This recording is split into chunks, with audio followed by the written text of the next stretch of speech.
Well, welcome to this fifth and final class in this series on quantum spirituality, evolving our relationship to the universe. So I'd like to just real briefly take a look at where we've been so far. We've talked about that historically our notions of God and religion and spirituality, for that matter, have been based on very outdated models of science from the Newtonian days, even in the 1600s.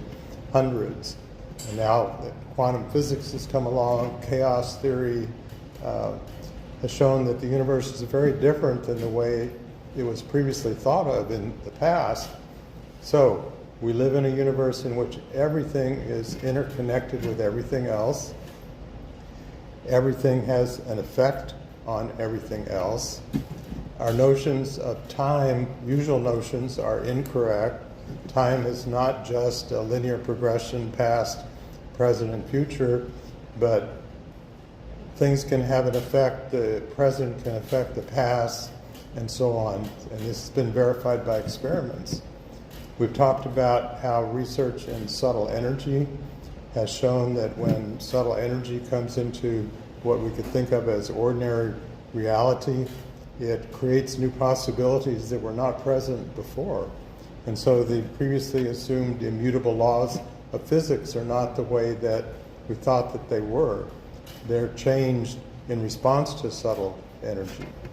And what's more, we have an impact on the subtle energy that comes into existence, both through spiritual practices, but also through our way of being in the world. So when we are in a state of what I call relational unity, when we are in a way of experiencing whatever we are connected with, in which we're not feeling separated from it, but we're also not losing our identity. We don't dissolve into something else externally, or for that matter, we don't dissolve into what we think of as the divine, and we disappear and only the divine is there. We've talked about something that Ibn Arabi, a great Sufi mystic, said hundreds of years ago, that human beings are beings of bi-unity, B-I-unity. We are both human and divine beings. And he goes on to say something very mysterious and paradoxical, that neither side of that relationship could exist without the other side. And even more mind-boggling, he said that each side is the creator of the other side. So you might go home and meditate on that and be boggled a bit by it. Historically, spirituality and religion, for that matter, has been based on a model we could call of causality, chain of cause and effect. And so notions such as karma and yoga samskara, that we somehow have accumulated things that we have to pay for or either receive. If they're bad things, then we'll get some bad things that come back to us. If they're good things, we get good things that come back to us. But we can't be free until we, what they say, burn our karma, work through it all. And so a very different way of thinking about that is, well, that is our conditioning. That's kind of the default setting if we don't do anything about it. But if we realize that has been a limited and false sense of identity, that we are only subject to the effects of all of our past actions, when in fact that's not who we are. We are beings that inherently are free. The nature of our souls is freedom. And furthermore, our existence in this world is much more than our physical existence in time and space. So across traditions, religion and spirituality,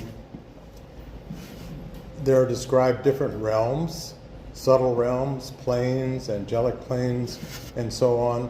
And the Sufis say that the human being exists in all the realms simultaneously, all of the time. However, our awareness normally is confined to the physical realm, and we live in a very constricted image of ourself. And furthermore, we live in a very constricted world that we think is the way that things are. And so it's very hard to see past that. And whenever something happens that's an anomaly, aka miracle, we think, well, either that, I don't know what that was, or I was just hallucinating, or that has nothing to do with me. But in actuality, things that seem to be miraculous are actually normal in the way that things really are, and what's not normal is the way that we think we are and the world that we think we're in. So I'd like to read you some juicy quotes from Pir Vilayat, who I've said before was my teacher in the Sufis for 25 years. This is revelation. The meaningfulness of the universe as a total being erupts in each fraction of that being. When that fraction reaches out beyond its horizon and plugs into the thinking of the universe, here lies the next phase in human evolution. Evolution advances by dint of the revolution in our minds. While the ascetic orders practice detachment and desirelessness to effect liberation, the Sufis see the whole universe as the divine nostalgia for self-discovery, the actuation of potentialities, proliferation, inventiveness, and evolution. Awakening and creativity, the two poles of life's activity, the universe discovering itself in each extension of itself, and the universe existentiating itself as it mutates by fostering inventiveness in each extension of itself. Let us think of ourselves as extensions of the universe rather than fractions, and the universe is the being we call God. Pretty cool, huh?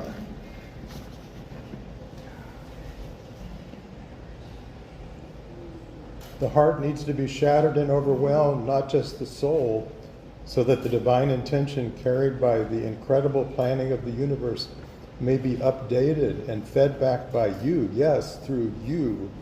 You have become, as a creator, the laboratory of the divine experiment and creativity.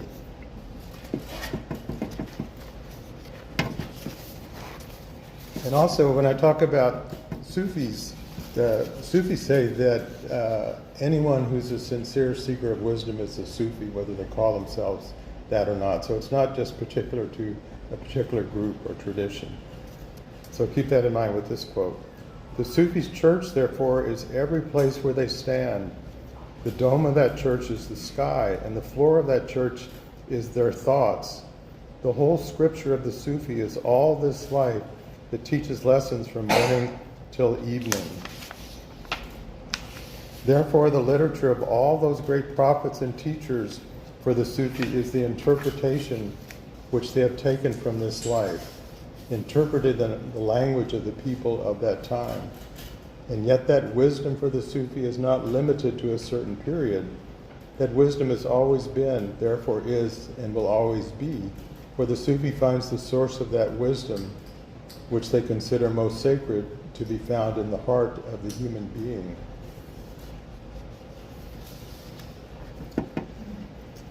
So, we've talked before about what's the purpose of spirituality, what's the purpose of awakening.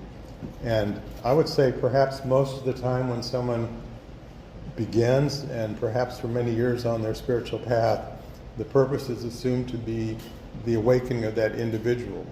There's nothing wrong with that. And the purpose in different traditions is thought to be a finish line, so to speak, somewhere. The finish line could be heaven. The finish line could be, in yoga, liberation, moksha, mukti. In Buddhism, enlightenment, and so on. But it's to come to a different state that's usually thought of as not taking place in this world. Well, I would be in agreement that the purpose is not fulfilled in what we think of as this world, but what this world actually is the place of fulfillment of the purpose of spirituality. So I'll say that again. The way that the world actually is the place, the ground of fulfillment of the purpose of our spiritual journey. And so the world that we thought we were in undergoes a radical transformation by our awakening and freeing ourselves from a perspective of limitation. And there's so many ways to go about this. So there's we could say there's technologies of the different spiritual traditions that have been developed over thousands of years, and these are really tools for working with consciousness, and they're applicable even apart from the belief systems that usually go with the tradition that they come from. They're really technologies for consciousness. And so awakening consciousness is discovering that we can modulate our consciousness to different vibrational states. And so if we think that we're existing on multiple levels of reality, we can think of each of those as a different vibrational realm of existence. And usually our consciousness is just tuned into this one, like a radio dial. That's all we know that there is. But then we discover something else. I don't know if any of you, when you were growing up, ever got a shortwave radio. And before you thought, well, there was just the music stations, AM and FM, and now you're listening to broadcasts from the other side of the world. It's like this whole world opens up. So we can discover how the world opens up through our awakening of consciousness. Well, all of this is very wonderful. And it's wonderful to witness all of this. And we may go, if you're familiar with the Passover service in Judaism, their phrase is repeated like, if God had only freed the slaves, and you say, Dayenu, that would have been enough. And if you'd only done this, Dayenu, that would have been enough. So you might be thinking, Dayenu, well, what else do I want? If I awaken to this richness of consciousness and all these realms and this richness of ways of being in the world, wow, that's so much better than how my life was before. Yes, it is. But now the question is, what's the purpose of there being a unique you? If that was the point of it all, why have differences in individuals and souls? Why not just have this wonderful reality, and the movie plays out? Well, each of us becomes capable, Pir Vilayat would say, of participating in the divine programming. We can have an impact on what emerges.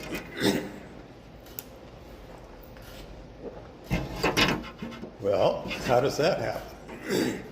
Well, first of all, we have to have some desire of what we'd like to come forth. So if you're an artist, perhaps you've been trained in all kinds of techniques and you're very skilled with those, and you're sitting there with a canvas that's blank.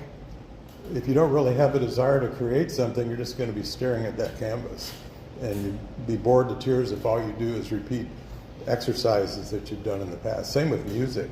I took music lessons for years, and a lot of that was learning scales and exercises in different keys and rhythms. But, if that's all there was to it, that would be very boring. I would have quit playing my clarinet a long time ago if there wasn't the space for newness, for improvisation, for discovering something that wasn't there before, that all the things I'd learned were a basis for being able to do this, to improvise. So the question is, what would you like to bring forth into, the Sufis say, the new creation that emerges at every instant? The physicists say that time is not continuous. There are discrete instances of time, very small, but you can't talk about it in between. The same with space. There's the smallest distance of space, and it makes no sense to talk about a shorter distance. So the Sufis say that new creation is born at every instant, and even Arby says that new creation is similar to what's been before, but it's never the same. Okay? And once again, we could be passive witnesses to that, or we can plug in something that we want to have to do with that. So we've talked about the notion of dharma, our purpose in life. Each of us has got a unique purpose for being here. And we talked about how that purpose is not predetermined. God sat up there and go, okay, Tina, here's your homework assignment. Diane, here's yours. Come into life and just do these things, check off the checklist. It's like, I like to think of each of our souls emerged as a prayer of the divine for the possibilities of what could be uniquely through every soul, through every tiny thing in existence. there's a unique purpose that can come, but the divine couldn't possibly know what that was going to be, because otherwise there could be no change, there could be no evolution, and things would be awfully boring. So I don't think we live in a boring universe. So one major theme of what we've been talking about is we live in an evolutionary universe. We evolve as individuals, the universe is evolving, we each contribute uniquely to that evolution as individuals, but we've also talked about what happens when more individuals come into harmony with each other, kind of in sync with their consciousness and intentions, still each person maintaining their individuality, but now there's this circulation of light that takes place. There's an interplay, and the light of whatever we're experiencing has an impact on us. The light that emerges from us, we do emit photons, that's measurable, has an impact on whatever it is that we're experiencing, and each side is constantly changing what can take place from the other side. So the possibilities, I was thinking just this week about the great beings that have been. Christ, Buddha, Moses, Krishna, and so on. And each of these beings, there's been a whole religious and mystical tradition that stemmed from them. And we've talked in the past about transmissions, like wisdom transmissions, that have come from these beings that we can actually tune into. And if we get initiated into a spiritual school or order, we're linked up with that transmission, which is amazing. I mean, it's wonderful what can happen from that. But what's not usually talked about is that that transmission is not fixed with the historical being that the transmission stemmed from. It's not fixed with Jesus at the time of Jesus. It's not fixed with Buddha at the time of Buddha. The transmission evolves, and everyone who's attuning to that transmission has their own unique contribution to that transmission. So the transmission is updated. It's not static. Okay, so think about all these different transmissions of great beings. Imagine this cosmic neural network, and each of these great spiritual and religious traditions from these great beings, it's like a hub. So here's the Christ hub, here's the Buddha hub, here's the Krishna hub, and so on. But now, think about the notion of quantum computers. And if you've read anything about quantum computers, in an ordinary digital computer, it's limited about what can be computed. So there's some problems, even if you have the world's biggest and fastest supercomputer, would take to millions of years to arrive at a solution. But quantum computers have these things, they're called qubits, they're entangled, they could be photons entangled with each other. And what happens now is these photons are in every possible state, not just 0 or 1. And a quantum computer, even if it had a small number of parts in entanglement with each other, can solve problems very quickly that would be impossible to solve with a regular computer. Why am I talking to you about this in this class on quantum spirituality? Because I'd like you to think about what might be the possibilities in, think of the universe as a giant quantum computer, which Seth Lloyd has said, computer scientist at MIT. And now imagine that the Christ hub and the Buddha hub and the Krishna hub and the Fred hub and the Phyllis hub are now entangled with each other, with the wisdom of all the parts now interplaying with the wisdom of the other parts. Now think about what could take place that is beyond exponentially more than what could happen even through the enlightenment of the Buddha, even through the wisdom of Christ, or any of these great beings. The interplay of more of these can produce possibilities that we can't even conceive of. I mean, it's mind-boggling just to think about that. But I really feel that that's what's the kind of like the next state in the evolution of spirituality. And we're a part of that. We're not just going to watch what happens with these interconnections, but we have something to put into the system. If we go back to what Ibn Arabi said, that no other being in all of existence ever could or will have access to. We have a part of the divine wisdom yet to be revealed, not even known by what we think of as the divine, by our human-divine relationship in the transcendental direction, but also what the Sufis say, the horizontal or cosmic direction, by our relationship with whatever we are experiencing. There's a wisdom that is revealed through that relationship that was not there before. It's created wisdom. Okay? So we participate in that, and all that's discovered, all that wisdom that is revealed and discovered is not just available to ourselves, but it becomes available to everything. So again, using the internet, the usual internet as an example, once somebody, let's say a scientist puts a paper onto the internet, that knowledge becomes available to everybody who has access to the internet if they log into it and read it. So we've added to what can be known.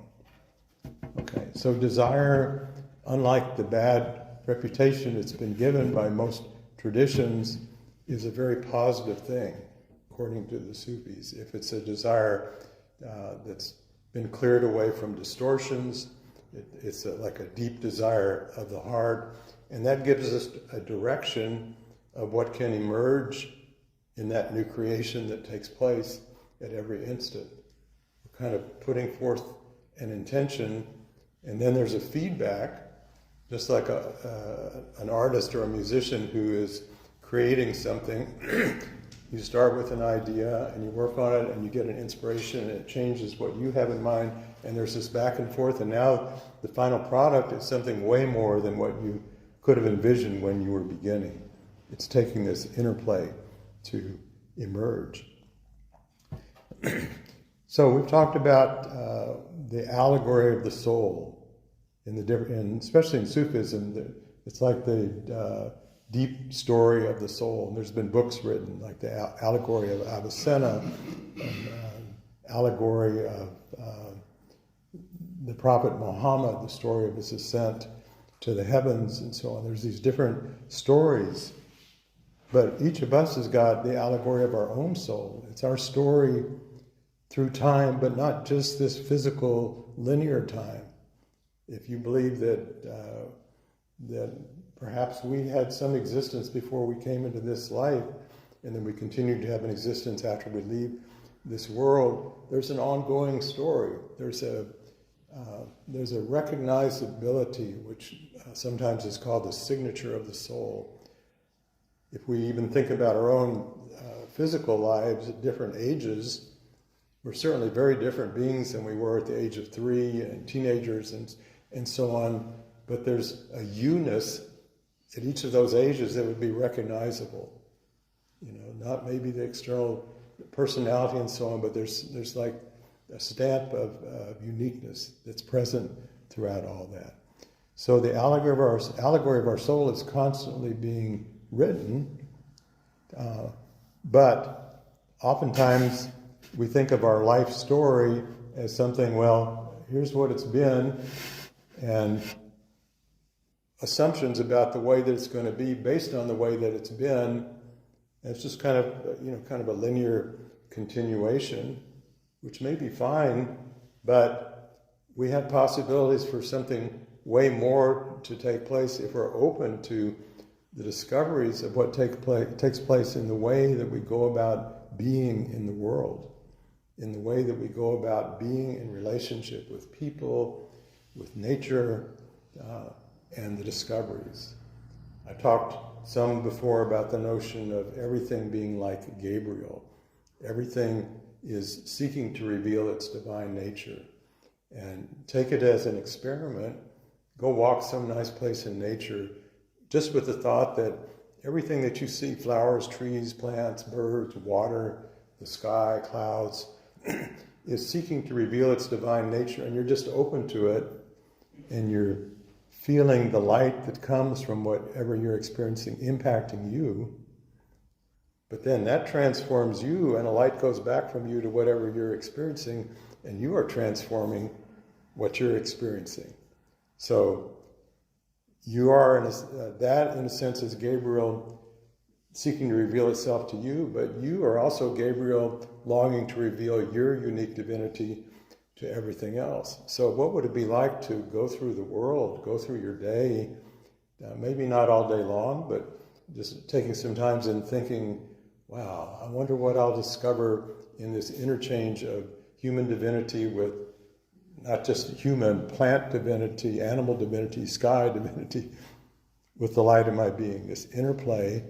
And if you try this, you may feel like things just all of a sudden shift into a kind of a magical way of being. I mean, the colors seem richer, everything seems clearer, you feel much more yourself perhaps than you did before. And it's just this little shift. So we can think of spirituality as being a process of changing our perspective. You know, that doesn't sound as dramatic as hearing choirs of angels and seeing visions of light and whatever, but that little shift in perspective makes a huge difference. And if some of you, did you ever see the Magic Eye books that look like just jumbles of black and white stuff? And if you offset your glance at the pictures, then all of a sudden this 3D image emerges that you hadn't seen before. And once you see it, it's there, you've got it. It was there all the time, you couldn't see it. So imagine that the world, if seen with the magic eye, unfolds like that, only much more than in 3 dimensions. I mean, multi-dimensions, multi-times. Okay.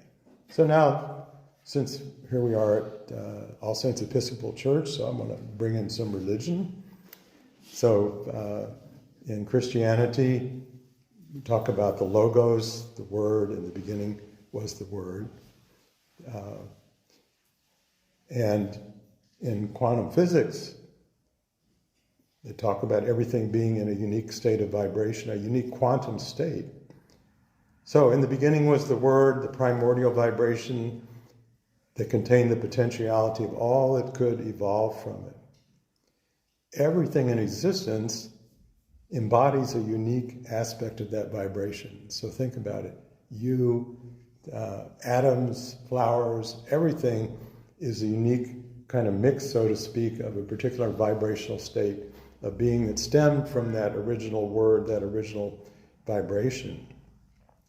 When we awaken to our unique relationship with the totality, the divine, the universe, all that we know is by virtue of our relationship with the unique vibration of whatever it is that we're experiencing.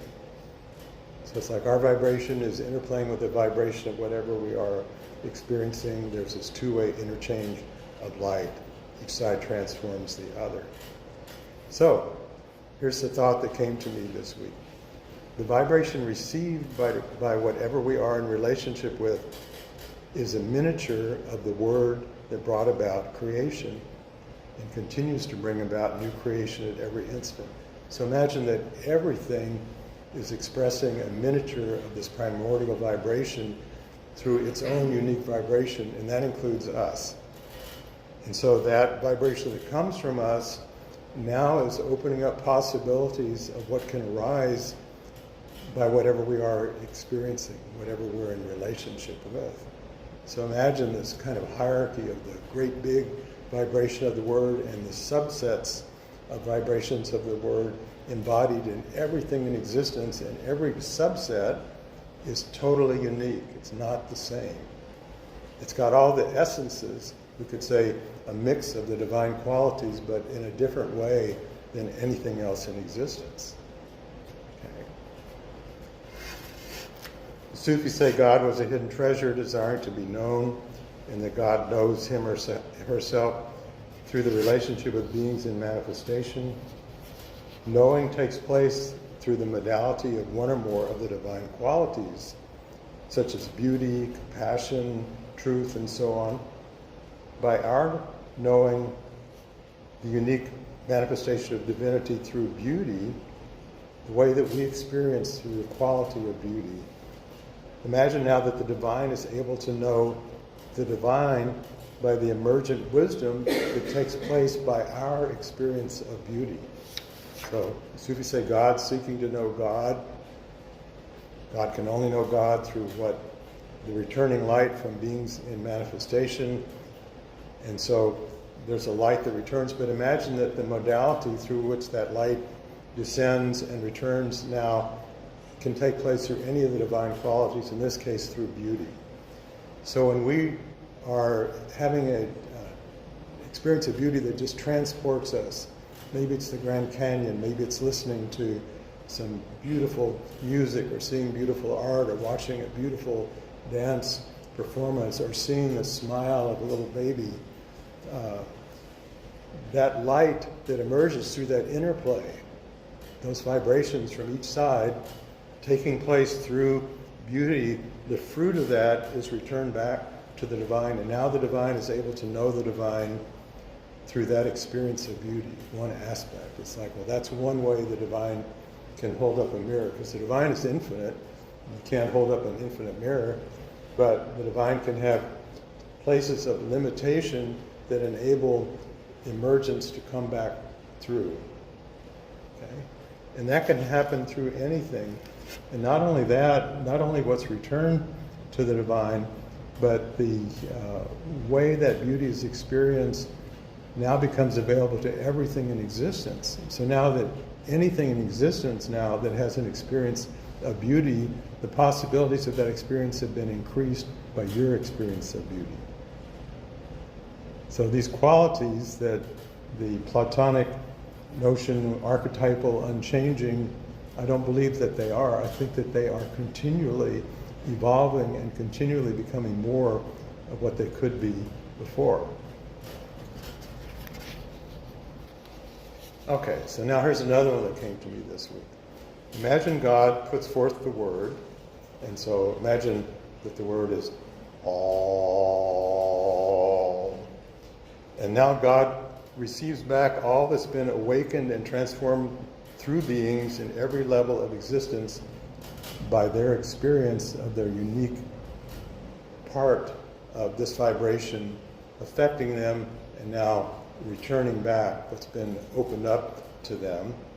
So God says, "Oh," and receives. Now imagine God's receiving back from the angels, the angelic realm, the song of a choir of angels expressing what has been born in the relationship between the angels and God through the transformation of that original wisdom. So we usually think about the angels, which is wonderful. The angels are in this continuous state of adoration and worship, praising. But imagine now, yes, that's true, but imagine that the song that's coming from the angels is God's feedback from that original vibration expressed through angelic beings. What's been created in the new creation that can take place through angelic beings, and the fruit of that is this choir, this song that comes back to the divine. So God now is understanding God through this angelic choir, through the music of the angels. A little bit different way of thinking about things. And imagine that any awakened experience we ever have had or will have in our life that just takes us far beyond our usual sense of self. Imagine at the same time we're having that, however we think of God, the universe, the cosmic transcendent wisdom or whatever, is receiving that breakthrough, and it's a breakthrough for both sides. It's not just a breakthrough for what we think of as our human side. It's a breakthrough for the divine side as well, because something has been unveiled, revealed that was never there before. There were the possibilities, but there was never the actuality. And so we create those actualities as we learn to live in the fullness of who we are. So you want to have some payback to the divine for having created you in this world. Live in such a way that you are opening up revelations that are an unending source of joy and delight for the being that created you. Not only that, but also for yourself. You also get a great deal of joy in your life.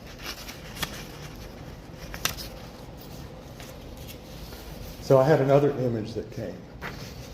Well, let's do a little meditation, because I'm going to take you through it.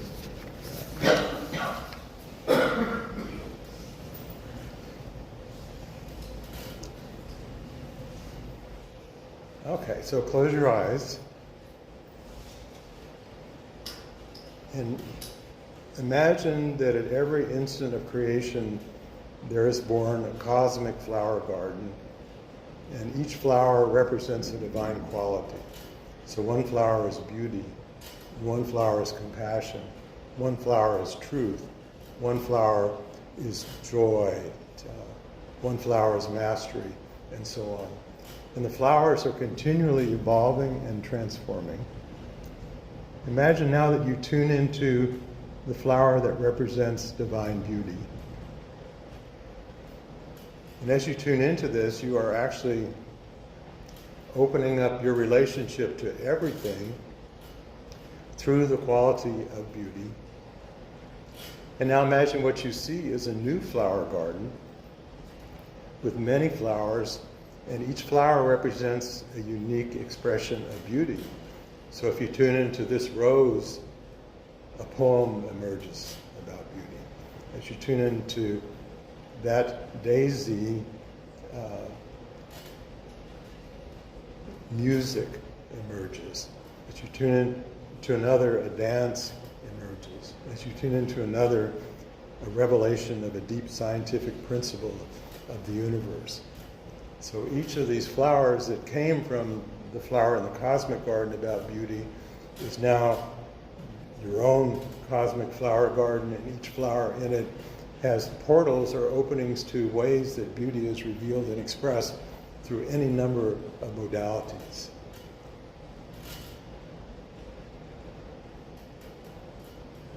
So imagine now you can just hang out in this garden and click on a flower and open up to the discovery of the experience, and realizing that what you are experiencing couldn't be there except for the uniqueness of you in relationship to what you're experiencing, in relationship to the particular modality, whether it's music or art or dance or an insight or whatever, in relationship with another manifestation of the divine.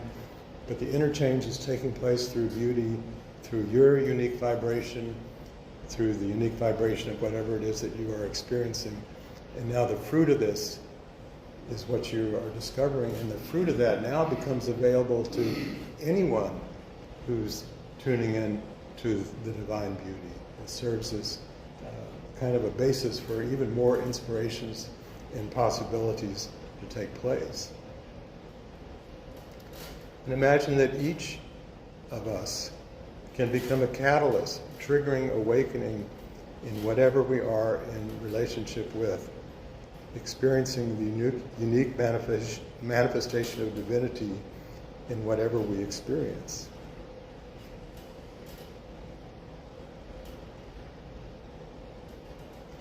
So the allegory of our soul is much more than a linear continuation of the way that you've been and what your expectations of what you thought the future would be. So a question to ask: what kind of universe do you want to live in? What new possibilities can you open yourself up to? Can you allow yourself, Pir Vilayat would say, dare you have the courage to be who you really are? And Pir Vilayat Inayat Khan said that spirituality is a process of becoming a natural human being. So we're not trying to become angels, we're not looking for psychic powers, we're trying to become a natural human being, but a natural human being is a being that spans all the levels of existence and can have a full relationship with whatever it is that we are experiencing, externally in the world or internally through inner experiences with the transcendent, with deeper aspects of ourself, with the way that we think about the divine, with great beings who no longer are in this world. So we live in a universe of so many incredible possibilities. And the only thing that keeps us limited is our sense of limitation, our false identity with our, Pir Vilayat would say, our conditioning. So it's my hope that these 5 classes perhaps will serve as a catalyst for you to go further on your own spiritual journey and to find your own unique ways of contributing to your dharma, to your reason for being here, and what you have to bring to the fullness of everything that there is. So thank you for being here, and these recordings will all be on YouTube.